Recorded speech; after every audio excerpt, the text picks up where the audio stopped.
ये जो टॉपिक है ये एनसीईआरटी क्लास 11 का चैप्टर 2 है और ये हम पूरा कवर करेंगे। ठीक है, जिन्होंने चैनल को सब्सक्राइब नहीं किया है वो चैनल को जाके सब्सक्राइब कर लीजिए और बेल आइकन को दबा दीजिए ताकि आपके पास सबसे पहले वीडियो का नोटिफिकेशन पहुंच जाए।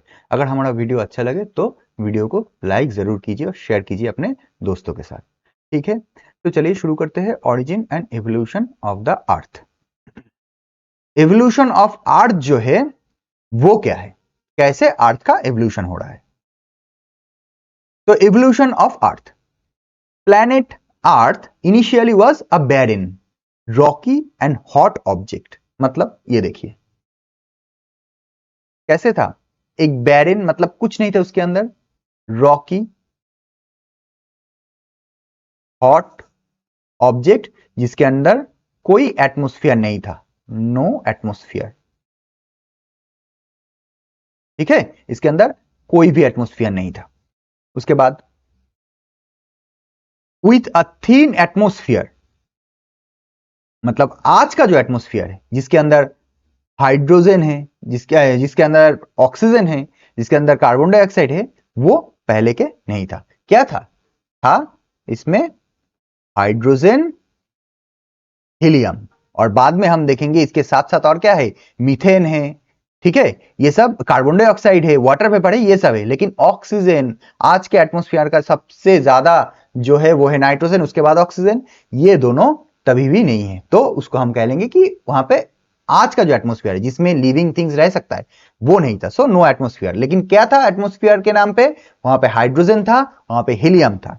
उसके बाद 4,600 million years and the present led to the evolution of life on the surface of the planet। मतलब 4,600 मिलियन साल से इवोल्यूशन होते होते उसके बाद जाके अर्थ के सरफेस पे ऊपर क्या आया, लाइफ आया। ठीक है, the earth has a layered structure. Earth में एक लेयर्ड स्ट्रक्चर, ये देखिए, एक लेयर, दूसरा लेयर, तीसरा लेयर, चौथा लेयर। ठीक है, और एटमॉस्फेयर को भी एक हम लेयर अगर पकड़ ले तो ये हो गया 1, उसके बाद ये 2, 3, 4, 5। ठीक है, 1, 2, 3, 4, 5, ये सब लेयर स्ट्रक्चर है। अर्थ एज ए होल एक ही पत्थर नहीं है, उसके अंदर बहुत सारा स्ट्रक्चर है, उसका कैरेक्टरिस्टिक्स भी अलग अलग है, उसका डेंसिटी भी अलग अलग है। From the outermost end of the atmosphere to the centre of the earth. मतलब एटमोस्फियर के आउटरमोस्ट पार्ट, एटमोस्फियर के आउटरमोस्ट पार्ट से लेके इनसाइड पूरा कोर तक, from the surface of deeper depth the earth interior has different zones. इस earth के interior में डिफरेंट डिफरेंट जोन्स है। ये जो जोन है, ये एक जोन है, ये एक जोन है, ये एक जोन है, ये एक जोन है। मतलब हम पढ़ेंगे स्टेनोस्फीयर, उसके बाद क्रस्ट, कोर, मेंटल, ये सब है, वो जोन अलग अलग है। ठीक है, एटमोस्फियर से लेके यहां तक अर्थ के कोर तक। Each of this contains materials with different characteristics. ये हर एक जगह पे, हर एक स्टेज पे जो मटेरियल है वो अलग अलग डेंसिटी है, उसका अलग अलग कैरेक्टरिस्टिक्स है। ठीक है, तो अर्थ जो है एज ए होल उसमें बहुत सारा लेयर है।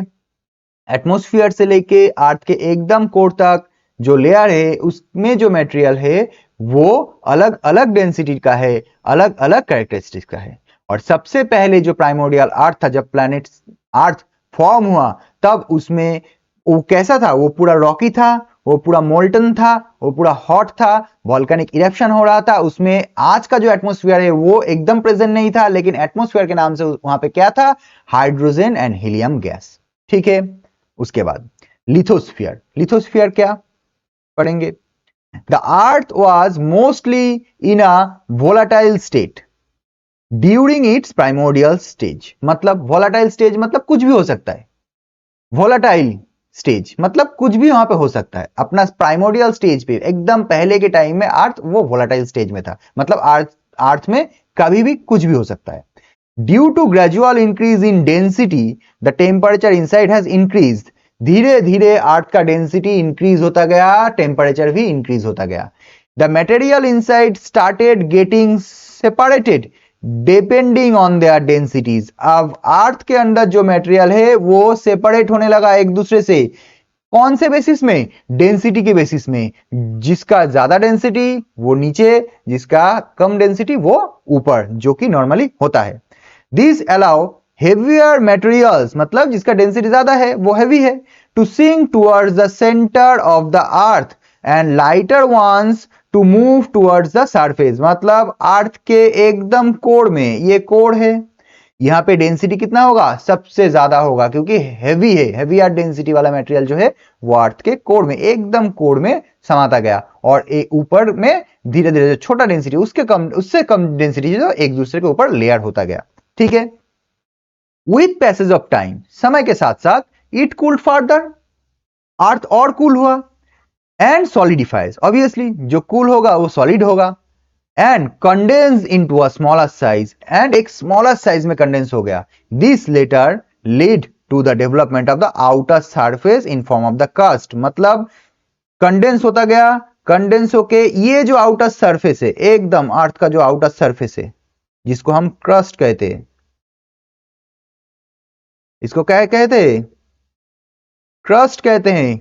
यहां पे कौन रहता है? हम लोग रहते हैं, हम अपने घर करके रह रहे हैं। अर्थ के ऊपर जो भी चीज है वो अर्थ के क्रस्ट के ऊपर रहता है। ठीक है। तो ये क्रस्ट कैसे फॉर्म हुआ? बाद में धीरे धीरे अर्थ जैसे कूल होता गया, वैसे उसका डेंसिटी, और मतलब कि जो हायर डेंसिटी का मटेरियल है वो नीचे जाता गया, जो लोअर डेंसिटी का मटेरियल है वो ऊपर आता गया, और धीरे धीरे कंडेंस होते होते, सॉलिडिफाइज होते होते साइज स्मॉल हुआ, and later that led to the development of the outer surface of the earth is called crust. ठीक है। तो evolution of the earth and lithosphere, lithosphere मतलब ऊपर का जो सॉइल है, अर्थ का जो सॉइल है, अर्थ का जो क्रस्ट है, इसके बारे में हम बात कर रहे हैं। ठीक है। तो वो कैसे फॉर्म हुआ वो समझ में आया? अगर समझ में आया तो वीडियो को लाइक जरूर कीजिए। ठीक है। नेक्स्ट हम क्या पढ़ेंगे? नेक्स्ट हम पढ़ेंगे एटमॉस्फेयर एंड हाइड्रोस्फीयर। अभी एटमॉस्फेयर, एटमॉस मतलब वेपर, तो वेपर से बना हुआ जो स्फीयर, मतलब जहां पे गैस है उसको एटमॉस्फेयर कह रहे हैं। और हाइड्रोस्फीयर, हाइड्रो मतलब वाटर, पानी में जो है, या फिर पानी का जो पोर्शन है अर्थ में, उसके बारे में हम यहां पे पढ़ेंगे। देखते हैं। The present composition of the earth atmosphere, earth का जो एटमॉस्फेयर है उसका जो प्रेजेंट कंपोजिशन है, मतलब अभी का जो कंपोजिशन है, is chiefly contributed by nitrogen and oxygen. मैंने बोला था इससे पहले के पार्ट में कि अर्थ का जो अभी का जो एटमॉस्फेयर, उसमें सबसे ज्यादा क्या है? नाइट्रोजन है, ऑक्सीजन है। लेकिन पहले क्या था? एटमॉस्फेयर के नाम पे हाइड्रोजन था, हीलियम था। ठीक है। The present composition of the earth atmosphere is chiefly contributed to nitrogen and oxygen. There are 3 stage in the evolution of the present atmosphere. आज का जो एटमॉस्फेयर हुआ है, आज का जो एटमॉस्फेयर हमने अर्थ के ऊपर आया है, वो धीरे धीरे होता गया। ठीक है। स्टेजेस में होता गया, एक ही बार में नहीं मतलब तब्दील ऐसा नहीं होगा कि हाइड्रोजन हीलियम था उसके बाद फट से नाइट्रोजन ऑक्सीजन हो गया, नहीं, ऐसा नहीं हुआ। कैसे हुआ? द फर्स्ट स्टेज, पहले it marked by the loss of primordial atmosphere. सबसे पहले प्राइमोर्डियल जो एटमॉस्फेयर था, मतलब अगर अर्थ ये है, इसके ऊपर जो प्राइमोर्डियल एटमॉस्फेयर किसका बना था? प्राइमोर्डियल एटमॉस्फेयर बना था हाइड्रोजन हीलियम का, वो लॉस हुआ, मतलब वो चला गया। कैसे चला गया अभी हम पढ़ेंगे। ठीक है। सोलर विंड की वजह से ये गया है, कैसे चला गया वो हम पढ़ेंगे। उसके बाद second stage, the hot interior of the earth contributes to the evolution of the atmosphere. Earth के अंदर जो हॉट इंटीरियर है वो क्या हुआ? वो धीरे धीरे कूल होता गया और डी गैस होता गया, मतलब यहां से गैस निकलता गया। गैस निकलते निकलते एटमॉस्फेयर बनता गया। और थर्ड में, फाइनल स्टेज में क्या हुआ? The composition of the atmosphere was modified by the living world through the process of photosynthesis. इसके बाद जब ग्रीन प्लांट्स आया अर्थ के सरफेस के ऊपर, अर्थ के ओशन के नीचे, तब वो ग्रीन प्लांट सन रे से क्या लिया? सन से अपना जो लाइट है वो लिया और उससे फोटोसिंथेसिस किया। और फोटोसिंथेसिस में क्या होता है? ऑक्सीजन निकलता है। तो तब जाके एटमॉस्फेयर में ऑक्सीजन आना शुरू हुआ। ठीक है। देखते हैं। The earth lost their primordial atmosphere through the impact of solar wind. जो मैंने बोला कि जो प्राइमोर्डियल जो एटमॉस्फेयर था अर्थ के ऊपर, जो प्राइमोर्डियल एटमॉस्फेयर था वो कैसा था? हाइड्रोजन था, हीलियम था, वो लॉस हो गया। किसे लॉस हुआ? सोलर विंड, सन से आता हुआ जो सोलर विंड है वो आया, आके अर्थ का जो एटमॉस्फेयर उसके ऊपर धक्का लगा और एटमॉस्फेयर को लेके गया। ठीक है। The early atmosphere mostly made up of hydrogen and helium. During the cooling of the earth, gases and water vapor were released from the interior solid earth. जो मैंने बोला कि इंटीरियर सॉलिड अर्थ से क्या निकलता गया, गैस निकलता गया, वाटर वेपर निकलता गया, ठीक है। This started the evolution of the present atmosphere, जिससे धीरे धीरे आज का जो एटमोस्फियर है वो बनता गया, ठीक है। तो अर्थ के अंदर से गैस, वाटर वेपर ये सब निकलता गया और आज का जो एटमोस्फियर है वो बनता गया। Early atmosphere largely contain water vapour, nitrogen, carbon dioxide, methane, ammonia and very little, इसको याद रखना है, very little free oxygen. Free oxygen मतलब ये जो हम सांस ले रहे हैं ये है फ्री ऑक्सीजन। तो अर्लियर जो एटमोस्फियर था उसमें वाटर वेपर सबसे ज्यादा था जब ये एटमोस्फियर बनना शुरू हुआ अर्थ के, उससे पहले का नहीं, जहां पे हाइड्रोजन हीलियम था वो तो सोलर विंड की वजह से चला गया। उसके बाद का जो एटमोस्फियर था वो वाटर वेपर ज्यादा था, उसके अंदर नाइट्रोजन ज्यादा था, कार्बन डाइऑक्साइड बहुत ज्यादा था, मीथेन था, एमोनिया था और ऑक्सीजन था, लेकिन वेरी लिटिल फ्री ऑक्सीजन था। The process through which the gases were outpoured from the interior is called degassing।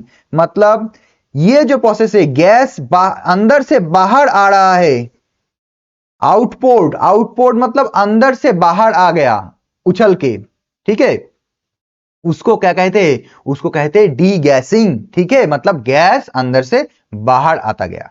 उसके बाद कॉन्टिन्यूअस वॉल्केनिक इरप्शन, पहले के टाइम में बहुत ज्यादा वॉल्केनिक इरप्शन होता था, कॉन्ट्रीब्यूटेड वाटर वेपर, जितना ज्यादा वॉल्केनिक इरप्शन हुआ उतना वाटर वेपर मतलब उतना वाटर वेपर तब्दील हुआ। And gases to the atmosphere and causes rain, जितना ज्यादा वाटर वेपर होगा वो ऊपर जाएगा, कंडेंस होगा और क्या करेगा, rain, which eventually cools down the earth surface। Rain earth के सरफेस पे ऊपर गिरा और अर्थ के सरफेस फिर से कूल हुआ, जितना कूल हुआ उतना क्या हुआ, उतना गैस निकला। The carbon dioxide in the atmosphere got dissolve in rain water, rain water के साथ एटमोस्फियर में कार्बन डाइऑक्साइड था वो डिजॉल्व हो गया। And the temperature further decrease, temperature फिर से डिक्रीज किया। मोर कंडेंसेशन हैपेंस, फिर से कंडेंसेशन हुआ, मतलब जितना गैस हो रहा है वो कंडेंस हो रहा है, पानी बारिश हो रहा है, कंडेंस हो रहा है, पानी बारिश हो रहा है। More condensation happens and more rains, more rains मतलब more cooling down of the earth, ठीक है। Rain water falling into the surface got collected in the depression to give rise of the ocean, ये हुआ hydrosphere. तो atmosphere धीरे धीरे कैसे तब्दील हो रहा है वो हमें पता चल गया। अभी ये हाइड्रोस्फीयर तब्दील हुआ, मतलब अर्थ तो यूनिफॉर्म नहीं है, अर्थ के चारों तरफ तो सब जगह सपाट नहीं है, कहीं पे डिप्रेशन है, कहीं पे ऊंचा है, माउंटेन है, ये सब। तो डिप्रेशन जो है वहां पे पानी जो बारिश का पानी है वो जमता गया और वो क्या बना, वो बना ocean. The Earth's ocean are formed within 500 million years from the formation of the Earth। अर्थ का जब फॉर्मेशन हुआ उससे 500 मिलियन के ईयर के टाइम में अर्थ का जो ओशन है वो फॉर्म हो गया, ठीक है, मतलब उसी टाइम में अर्थ का ओशन भी फॉर्म हुआ, धीरे धीरे एटमोस्फियर भी फॉर्म हुआ। Life was confined to the ocean for a long time, सबसे पहले लाइफ कहां पे आया, पानी में आया और बहुत सालों तक पानी में ही था लाइफ। क्यों, अर्थ के सरफेस जो है वो तभी भी लिविंग थिंग्स के लिए उतना अच्छा नहीं था, लिविंग थिंग्स के लिए एकदम अप्रोप्रिएट नहीं था, इसलिए पानी के अंदर जो लिविंग थिंग्स था वो था। Ocean begins to have contribution of oxygen through the process of photosynthesis. Ocean कैसे ऑक्सीजन और फोटोसिंथेसिस में कंट्रीब्यूट किया, कैसे, ओशन के अंदर था, ओशन में जो मरीन जो प्लांट्स है वो था, वो सन रे को लेके फोटोसिंथेसिस किया और वहां से ऑक्सीजन आया, ऑक्सीजन ओशन में भी गया और ऑक्सीजन ओशन से बाहर भी आया, मतलब एटमॉस्फेयर में भी आया, तब जाके एटमॉस्फेयर तैयार हुआ, एटमॉस्फेयर में फ्री ऑक्सीजन आए। जब वो फोटोसिंथेसिस हुआ और फोटोसिंथेसिस से ऑक्सीजन जब निकला तब वो ऑक्सीजन बाहर के एटमॉस्फेयर में आया, तब जाके ओशन से, ओशन के अंदर से जो लाइफ फॉर्म है वो बाहर आया, क्योंकि बाहर में तब जाके ऑक्सीजन मिल रहा था, फ्री ऑक्सीजन था, ठीक है। तो ये जो प्रोसेस है, जो अर्थ का एटमॉस्फेयर एंड हाइड्रोस्फीयर का जो इवोल्यूशन का प्रोसेस है, आपको समझ आया ये मुझे लगता है, ठीक है। अगर समझ आए तो वीडियो को लाइक जरूर कीजिए और जहां पे भी प्रॉब्लम हो रहा है वो कमेंट सेक्शन में बताइए, हम वो ठीक कर देंगे, ठीक है। अब नेक्स्ट क्या है, ओरिजिन ऑफ लाइफ, मतलब मेरीन प्लांट से ऑक्सीजन हुआ, मरीन में, मतलब मरीन एटमॉस्फेयर में, पानी में सबसे पहले लाइफ आया। वही हम पढ़ेंगे कि ऑरिजिन ऑफ लाइफ, लाइफ कैसे आया। Modern scientist refer to the origin of life as a kind of chemical reaction. मतलब मॉडर्न जो साइंटिस्ट है वो क्या कहते हैं कि ऑरिजिन ऑफ लाइफ, लाइफ जो था सबसे पहले वो कैसा था, आज की तरह नहीं था, वो एक केमिकल रिएक्शन की तरह था। जैसे केमिस्ट्री लैब में होता है कुछ केमिकल रिएक्शन, क्या उसी को लाइफ बोल दिए। मॉडर्न साइंटिस्ट वही बोल रहे हैं कि सबसे पहले उसी चीज में लाइफ आया था। मतलब ऐसे ही केमिकल कुछ रिएक्शन है उसको लाइफ कह रहे थे हम, ठीक है। क्योंकि आज का जो लाइफ फॉर्म है, जैसे एक ह्यूमन है, उसके अंदर, बॉडी के अंदर ही बहुत सारा केमिकल रिएक्शन होता है। तो मॉडर्न साइंटिस्ट वही बोल रहे हैं कि ऑरिजिन ऑफ लाइफ जो था वो वही केमिकल रिएक्शन था, ठीक है। बहुत ही कॉम्प्लेक्स केमिकल रिएक्शन था, which first generated complex organic molecules। मतलब ये जो केमिकल रिएक्शन है इससे एक ऑर्गेनिक मॉलिक्यूल्स सबसे पहले आया, ऑर्गेनिक मॉलिक्यूल्स, ठीक है। और ये ऑर्गेनिक मॉलिक्यूल्स कैसे आया, केमिकल रिएक्शन की वजह से, ठीक है। The and assemble them, assemble them मतलब एक जगह पे असेंबल हुआ, मतलब एक जगह पे आके असेंबल हुआ, रुका, एक जगह पे ठहरा, बहुत सारा वो केमिकल रिएक्शन एक जगह पे हुआ। This assemblage was such that they could duplicate themselves, converting inanimate matter into living substance। ये एक दूसरे के जगह असेंबल हुआ, फिर ये क्या हुआ, डुप्लीकेट हुआ। मतलब जैसे सेल डिवाइड करता है, 2 सेल डिवाइड हुआ, 2 से 4 बना, 4 सेल डिवाइड हुआ, उससे 8 बना, ऐसे ये डुप्लीकेट किया, ठीक है। और इनएनिमेट मैटर को, मतलब इनएनिमेट मैटर मतलब क्या है, एक केमिकल रिएक्शन जो एक इनएनिमेट मैटर है जिसमें एनिमल जैसा कुछ नहीं है, उसको लिविंग सब्सटेंस में तब्दील किया, ठीक है। ये बाद में जाके, मतलब यहां से यहां तक ये हो गया लिविंग सब्सटेंस और ये हो गया इनएनिमेट मैटर, ठीक है। उसके बाद the record of life that existed on this planet in different period is found in rocks in forms of fossils। मतलब लाइफ के डिफरेंट जो फॉर्म है इस प्लैनेट में, जो पहले आया है वो कब आया है, वो लाइफ कैसा दिखता है, वो हम कैसे फाउंड कर रहे हैं, फॉसिल्स के अंदर। मतलब लाइफ था वो मर गया, उसके ऊपर मिट्टी दब गया, वो मिट्टी के नीचे दब गया, और बाद में जब हम मिट्टी खोद के उसको निकाले तब जाके हमें पता चला कि अच्छा ऐसा लाइफ फॉर्म था, कब, पहले के टाइम में, एकदम शुरुआत में कैसा लाइफ फॉर्म था। The microscopic structure closely related to the present form of blue algae have found in the geological formation much older some 3000 million years. मतलब माइक्रोस्कोपिक स्ट्रक्चर, हम लोग माइक्रोस्कोपिक कुछ स्ट्रक्चर फाउंड किए जो रिजेंबल करता है blue algae से, आज के दिन का ब्लू एल्गी से। वो कितना पुराना है, माइक्रोस्कोपिक जो स्ट्रक्चर हमने फाउंड किया वो फाउंड किया 3000 मिलियन ईयर्स पहले। मतलब 3000 मिलियन ईयर्स पहले भी एक माइक्रोस्कोपिक स्ट्रक्चर ऐसा था जो आज के दिन में ब्लू एल्गी जैसा दिखता है। It can be assumed that life began to evolve sometimes 3800 million years ago। मतलब ये क्या देखा जा रहा है कि लाइफ जो इवॉल्व हुआ वो कब से इवॉल्व हुआ, 3800 million years ago from present. मतलब आज से 3800 मिलियन ईयर्स पहले लाइफ इवॉल्व होना शुरू किया। तो ऐसे ऐसे अर्थ के ऊपर लाइफ आया।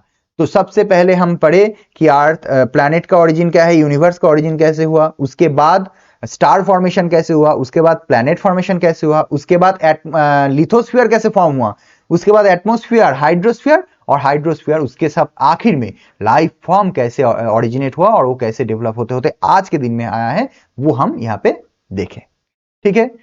तो ये था आज का वीडियो, आज का टॉपिक। आशा करता हूं आपको ठीक से सब समझ में आ गया है। अगर समझ में आ गया तो चैनल को लाइक जरूर कीजिए, सब्सक्राइब कीजिए बोधदर्पण चैनल को, और जो हमारा इसी वीडियो को बंगाली में देखना चाहते हैं वो बोधदर्पण बंगाली चैनल को सब्सक्राइब कर लीजिए। लिंक डिस्क्रिप्शन बॉक्स में मिल जाएगा। तब तक के लिए बाय।